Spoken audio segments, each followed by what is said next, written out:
The Reality Check wants to thank our sponsor, HelloFresh. Forget takeout, HelloFresh delivers all the ingredients for delicious, healthy meals anyone can prepare at home in less than 30 minutes. My girlfriend and I recently tried out HelloFresh meals and thought they were delicious and convenient.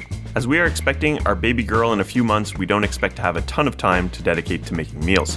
A service like HelloFresh is an ideal time saver to allow for quick, nutritious meals without sacrificing quality. Go to hellofresh.ca and use promo code REALITY50 to get 50% off your first order. This is your reality check.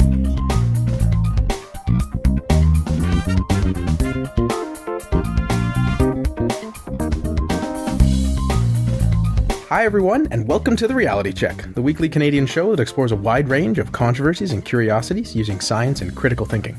This is the show for January 17th, 2017, and I'm your host, Darren McKee. With me, as usual, are Adam Gardner. What's up, birthday boys? Christina Roach. Hello.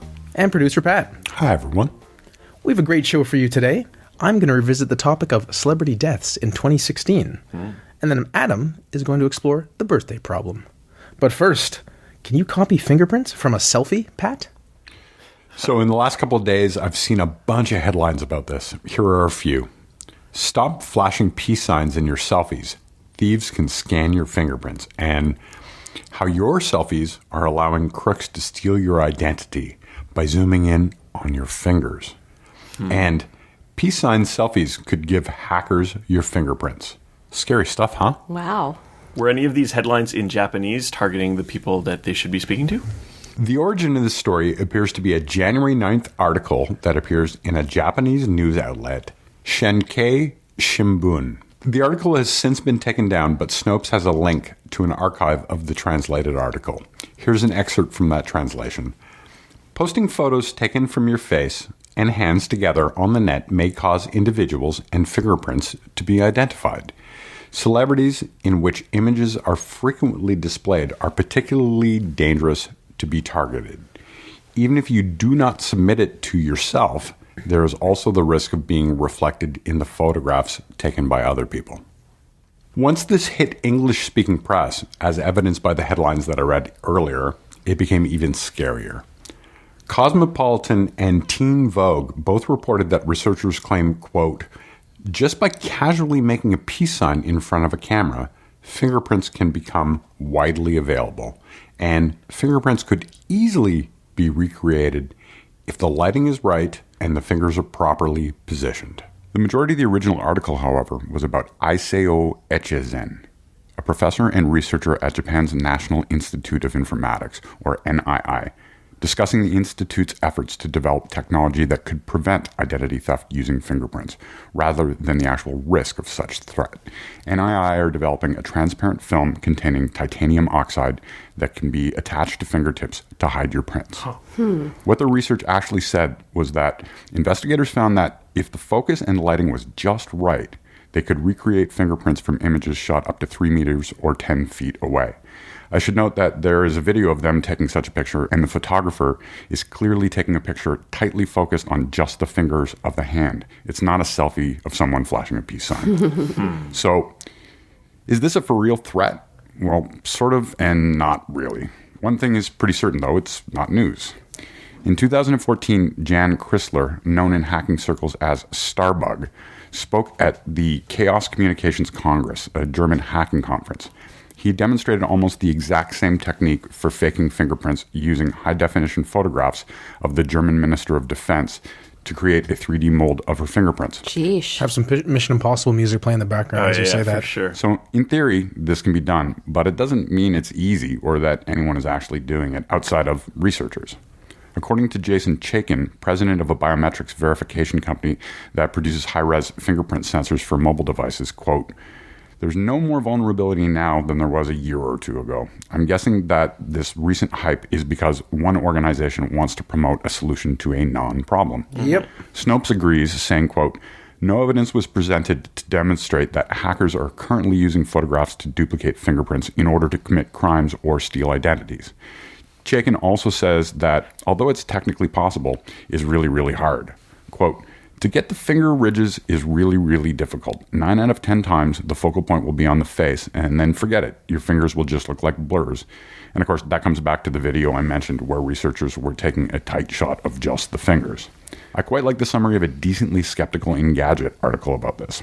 Not only would the picture have to include enough detail under the right lighting conditions, the bad person would then have to go through the process of building an accurate fingerprint from the pictures, and then they would have to make a passable mold of the fingerprints, and then finally, they'd have to gain physical access to your smartphone or your laptop or whatever to make use of the thing.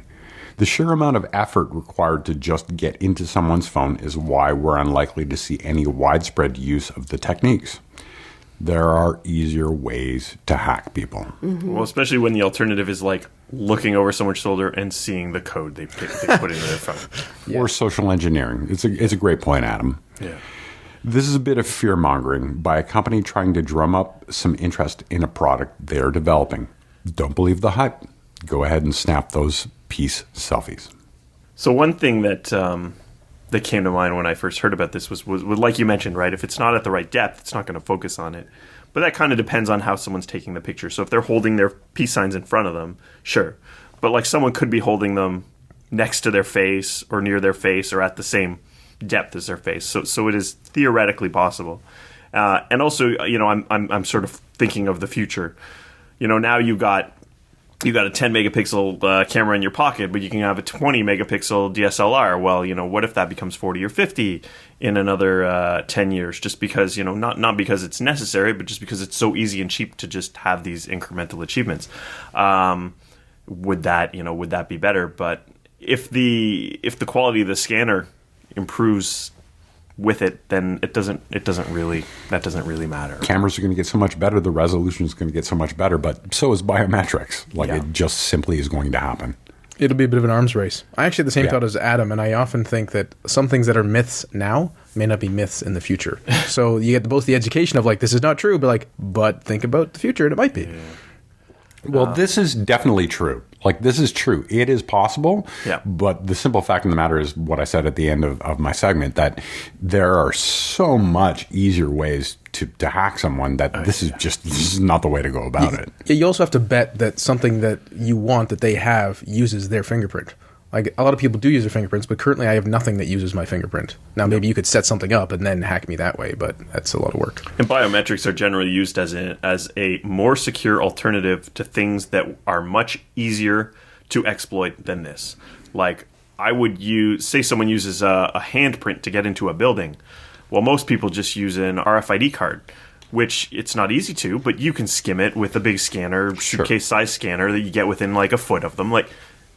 That's not practical either, but you can do it, right? So it's still hard, I expect, given my background and Adam's background, we could do a whole separate podcast just about hacking. But we should just do more segments about it.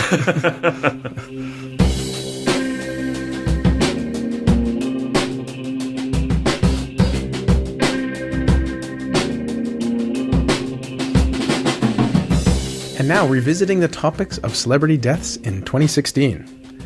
Last summer, Christina did a segment on whether 2016 had been a bad year for celebrity deaths. As I mentioned in our roundup, this was one of my favorite segments as it was such a popular discussion topic for so many people. Oh, yeah. Here's a quick summary. Christina discussed a story about BBC obituaries, how data can appear in clumps that might mislead us, that the baby boom generation created some celebrities and they're getting to be the age where they're more likely to die, that we become more aware of things because of how we share information now, that we now define fame may have changed as people are now famous for diverse reasons, like the Kardashians, that many celebrities that died this year were very famous, so that might make people think that more celebrities are dying, and that Gizmodo indicated 2016 may turn out to be a bad year, but only if several trends kept holding. Phew, good coverage, Christina. Yeah, that's great too. That said, there have been some new analyses on this issue, and I thought it was worth revisiting. Tons of headlines, obviously, at the beginning of the year. Mm-hmm. To give away the higher level point I'm trying to raise, if you define your concepts differently, you will often get different results. Another key lesson is that when someone says something like 2016 was really bad for celebrity deaths, you should say, what do you mean by celebrity? Yeah. As we can assume that we all have agreement on what 2016 means and that dying is bad. But maybe not the celebrity part. I'll quickly look at 4 analyses. First, very briefly, the BBC one published in May that we referenced last time didn't measure obituaries, as you're supposed to get one if you're sufficiently famous and thus a celebrity, but pre-prepared obituaries that were released. Yeah. As BBC says in their update, quote, "It's crude, doesn't quite address what a celebrity is, and that the BBC doesn't do an obituary for every celebrity that dies, and this analysis only counted pre-prepared obituaries rather than obituaries written after the event or news reports that mention someone has died." BBC updated their article on December 30th, concluding there was a 50% increase in BBC pre-prepared obituaries in 2016 compared with 2015, and slightly more than 50% compared to 2014. But it's hard to know how many pre-prepared obituaries they had ready before any given year. That's true. They didn't talk about the generation of pre-prepared obituaries, just the usage of them. Yeah. Or maybe they did, but it's not in that article. But they showed an increase for their own metrics. Mm-hmm. Now, second, that Gizmodo analysis Christina mentioned, James O'Malley was the person who did it, and he tried to find some way of anchoring the discussion of who counts as a celebrity. And happily, he updated his analysis a week ago. What did he do? He used the names on Wikipedia's death pages. The idea is that you'd have to meet certain notability guidelines. Obviously, this is subjective, but at least it's going through some sort of wisdom of crowds. Yep. He also wanted to look at the level of fame. Prince versus Carrie Fisher versus Castro. How on earth do you compare these things? Yeah. James says he pinched an idea from Google, namely that of listing search results by pages that linked to it. So, he looked at the number of Wikipedia pages linking to someone's profile to measure the fame to give a notability score. Yes, English Wikipedia is biased, but it likely reflects your own bias of who counts as a celebrity, if you're listening to this in English, which I assume you are, unless someone's translating this out there. If so, write in. Yeah, thanks.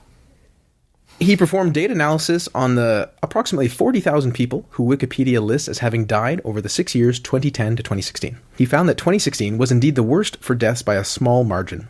Then 2015, then 2014, and so on. Second, using level of fame, he says there was an enormous gulf between 2016 and previous years. The collective fame of everyone who died last year is collectively significant more than previous years. So more celebs died, and they were more famous.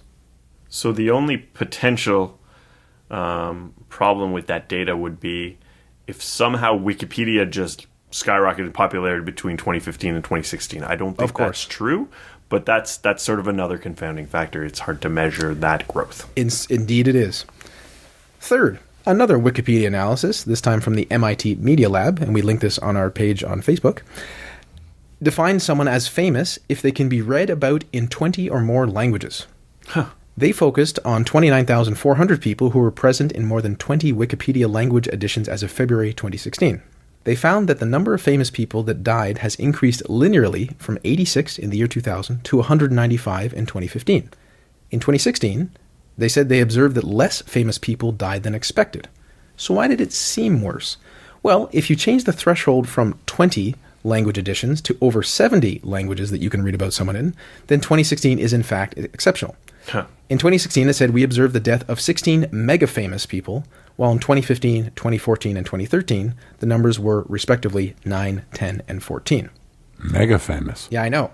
Yeah. Because you can read about them over 70 languages. Now note, 16 of the mega-famous they listed included 4 to 5 names I've never seen before. Oh, that's always going to happen. Right, so I'm going to ask the panelists, have you ever heard of Darren Foe? No. Nope. No. Can you name any leaders in Thailand? Or about the Uzbekistan or artist in Russia who I've never heard of. No. This isn't to say they aren't very important and likely far more important than I am. It just means that for the listener, depending on what your notion of celebrity is, you might think, well, if I've never heard of them, I wouldn't consider them a celebrity. Which usually is a very narrow way of looking at things, but I think for celebrity, that might actually be valid. We can talk about that. Yeah, you almost need to use a subjective measure. Yeah. Go ahead. Now, delightfully, the MIT Media Lab also addresses a key issue about whether the number of famous people has increased simply because the population of the world has increased. Their data shows that this is not the case. And here's a quote. For centuries, the growth in famous people has been outpacing that of global population. And the 20th century did it even more, mainly because of our ways of sharing information. But you also want to consider the amount of famous people who are now elderly. And we're talking more about a boom in the 70s and early 80s that would lead to that. Because a lot of the people who died in 2016 are not people who got famous in the 21st century. They're people who got famous sort of when we were babies. Correct. And you can even say because of healthcare, some people are living longer that were famous 40 years ago. the math gets really complicated, right? Oh, it certainly does. It certainly does. Okay. So on to the fourth and final one, which is yet another Wikipedia analysis by Jason Crease, who didn't like the BBC analysis using pre-prepared obits. He, quote, extracted a list of prominent deaths from each year's summary pages. 1992 he gives it as example, which gave a total of 6,475 people, or roughly 20 deaths a month. Now note, a summary page for each year in Wikipedia lists all notable events that happened in that year. That's a lot. While the notable death pages used in a previous analysis is technically something different. So they're not going to be the exact same thing.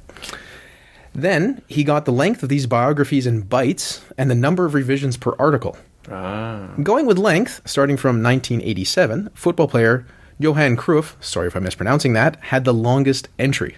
And he said, should this person's entry really be 8 times longer than Michael Jackson? Considering you've probably heard of one more than the other. Sheesh. Now, he then used the revisions angle, and this seems to generate a more reasonable list, but he wanted a way to balance them. Here's a quote. Therefore, I define one's celebrity as the harmonic mean of the logarithms of your article length and number of revisions, each normalized by the maximum you can achieve in each category.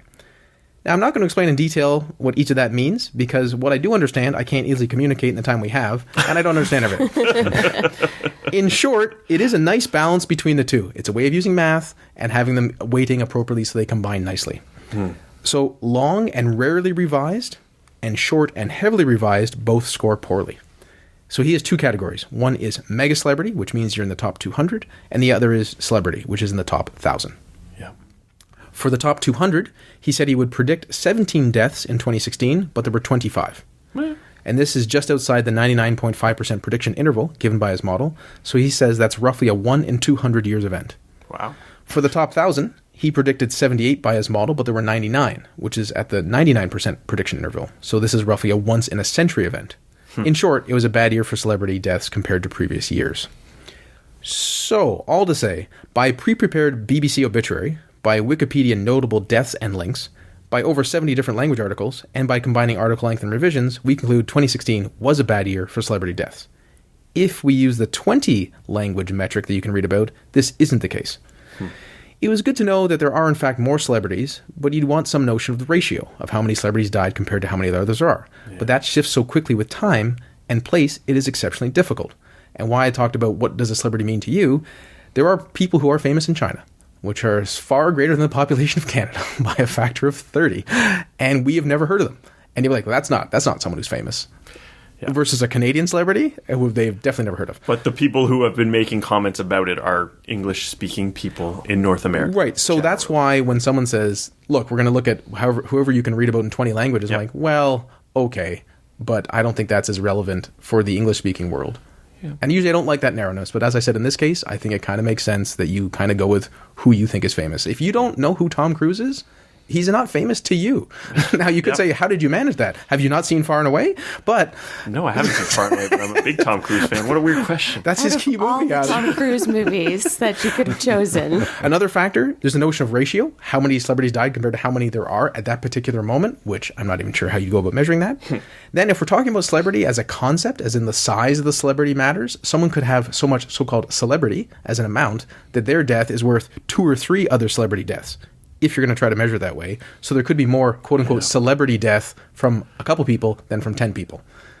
It really depends how you slice it. I'm not saying there's an objective answer. I just think by various metrics, you can say 2016 was in fact a worse year for celebrity deaths. But as I said, if someone says it was bad, you say, what do you mean by celebrity? Yeah. You did a really interesting breakdown, and it was cool to hear that one writer had an update to some of the stuff that I did from Gizmodo. So it was actually quite interesting to hear that equation too that guy came up with. Yeah, it's pretty math heavy.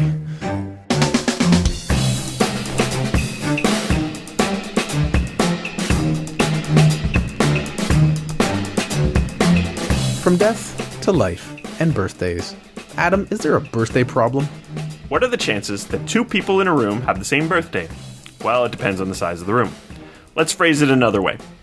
How many people need to be in a room until there's a 50% chance that 2 of them have the same birthday? So we assume, for simplicity's sake, that people have an equal chance of having a birthday on any given day, and this is mostly true, and that the room has no twins and no one born on February 29th.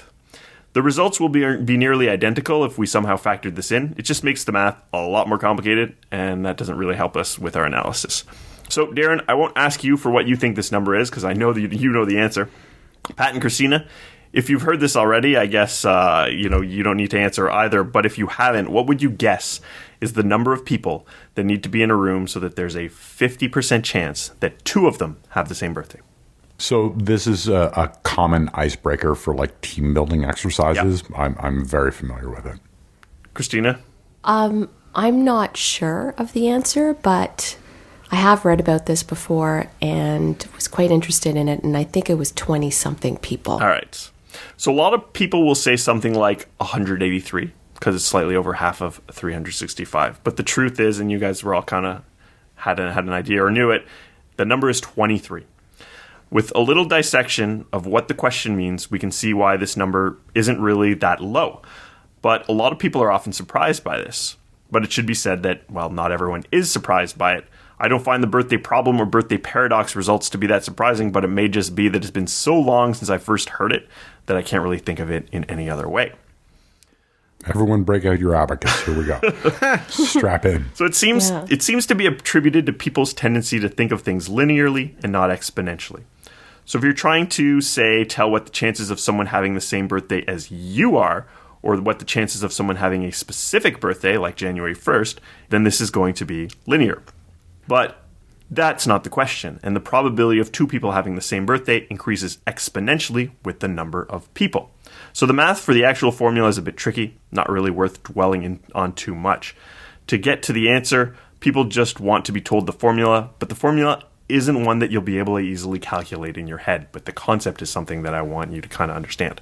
As Wikipedia explains, we must calculate the odds that person 2 doesn't have the same birthday as person 1, that person 3 doesn't have the same birthday as person 1 or 2, and so on like that, until person 23 doesn't have the same birthday as people 1 through 22. So you take all these individual odds and you multiply them all together. So you get 365 over 365 multiplied by 364 over 365 by 363 over 365, and so on until 343 over 365, which is 365 minus 22. That's not an easy formula to understand or just kind of do in your head. But I found a better approximation that we can base in reality, and it kind of explains how it makes a little more sense. But before that, I want to go into a little side story. Last year, I read a book by Neil Strauss called The Truth. Neil Strauss wrote a book, The Game, which explores the pickup artist world. The Truth wasn't a very good book, but I found an interesting concept in it, and that was the number of pairs, the number of groups of two people that you can make out of any larger group of people. Neil Strauss tries out a polyamorous relationship. In this case, there are 4 people. Things get complicated as he realizes that the dynamics aren't just between him and the girls. Every one of those girls has a unique relationship with the others. And so, in a somewhat small 4-person group, there are actually 6 pairs, or 6 relationships within that group. It's pretty easy to count in this case of only 4 people. There's Neil and girl 1, Neil and girl 2, Neil and girl 3, and then there's also girl 1 and girl 2, girl 1 and girl 3, and then girl 2 and girl 3. So those are 6 relationships. The formula is simple, but it's exponential. So in a group of a size n, the number of pairs is calculated by multiplying n times n minus 1 divided by 2. So when you have a group of 4 people, there are 6 pairs. But if you add just one person in that relationship, there are 10 pairs, so it grows really quickly. If you have a group of 10 people, there are 45 pairs. And with a room full of 23 people, there are 253 pairs. Aha. So let's look at the problem differently. In a group of 23 people, in which there are 253 pairs of people, what are the odds that one of those pairs are 2 people with the same birthday? Now the 50% number makes a little bit more sense. It certainly does. This number actually factors into a different approximation of the solution. And finding that solution is a bit backwards. You have to calculate the probability that there aren't 2 people with the same birthday, and then subtract that number from 1. That's how probabilities work. They always sort of complement each other. So the odds that no 2 people have the same birthday is 364 divided by 365 multiplied by itself by the number of pairs in a group. So in this case, it's 364 divided by 365 to the power of n times n minus 1 divided by 2. So for 23, 364 divided by 365 to the power of 253, which gives us 0.4995. So 1 minus this number is just over 0.5, 50%. Now it's a bit off from the actual formula, which gives us 50.7%, but it's a very close approximation, and I think the math is a little easier to understand about how quickly this number can change as the group grows in size. So this grows quickly. If you have 40 people in a room, you have 780 pairs. So this gives you an 89.1% chance of a shared birthday. If you have 60 people in the room, that's 1,770 pairs. There's a 99.4% chance of a shared birthday. And although it approaches 100%, more and more, it's not actually 100% until the number is 366. Even if you have 365 people in a room, there's a very, very small chance that they all have a different birthday. But once there's a 366th, that person has to have the same birthday as someone else. So how does this help us? Well, use this to think about large groups. Consider that in a classroom of 30 children, there are actually 435 pairs. That's a lot of different relationship dynamics that can exist. If 2 people in a reasonably sized group have the same shirt, the same favorite movie, or both have the same thing for lunch, it's not really that much of a coincidence. People like to say, what are the odds? But they're usually oversimplifying it. It's not 1 in 365 that 2 people share the same birthday. And it's not 1 in the total number of shirt colors that 2 people might have the same shirt color. When you consider the exponentially growing number of pairs in a group of people, using the simple formula n times n minus 1 divided by 2, you'll see how likely these things are. We so often attribute completely normal and expected coincidences as being much more statistically improbable than they really are. The birthday problem, or birthday paradox, may not seem intuitive at first, but understanding the exponential growth in the number of pairs in groups of people can make us think differently about how common, seemingly unlikely situations can be. Thanks, Adam. And thanks for joining us once again. Pat showed us that while you can, in theory and in practice, get fingerprints from selfies, most people aren't going to do it, and there are many other ways to hack your phone, so be cautious of those. I revisited celebrity deaths in 2016, and by many metrics, it was indeed worse. And Adam looked into the birthday problem. If you're in a room of over 23, you might want to take that bet. Until next time, think better to act better. Peace out, birthday boys. Stay classy, not smart-assy. Good night, everyone. For show notes or to discuss this episode, visit our Facebook page and website at trcpodcast.com. For general inquiries or to send a topic or parody suggestion, email info@trcpodcast.com. Help support the show by leaving a review on iTunes and liking us on Facebook. Follow us on Twitter at TRC_podcast.